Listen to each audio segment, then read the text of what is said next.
মিনুমা কি এনেছিস? ওই যে এক টুকরো মাছের কানকো নিয়ে এসছে কোথা থেকে চুরি করে, যে মাছ বাজার থেকে, ওই যে মাছ ওইটা চুরি করে নিয়ে এসে আবার সবাইকে ডাকছে, তুমি খেয়ে নাও, তুমি খেয়ে নাও তোমার ওই এক টুকরো মাছের কানকো।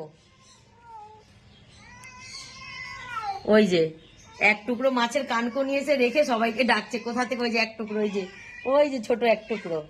কি হয়েছে? শিকার নিয়ে এসছে ছাই। এক তুই খেয়ে নে না, তুই আবার জমাচ্ছিস কেন? এক টুকরো কানকো নিয়ে এসে ওই যে ড্রামের ওপর বসলো।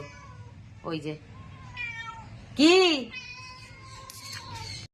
দেখো মিনুমা আজকে আবার শিকার নিয়ে এসছে, শিকার নিয়ে এসে বাচ্চাদের ডাকছে। তো কি শিকার এনেছে দেখি আজকে, চলো। কি এনেছো? কি এনেছো মিনুমা? কে শিকার এনেছো দেখি? কি শিকার এটা দেখি, চল দেখি কি শিকার করে এনেছিস। দেখি দেখি মিনুমা, চলো দেখি, চলো চলো দেখি কি এনেছো দেখি। দেখো একটা মাছের কানকো নিয়ে এসছে, দেখো।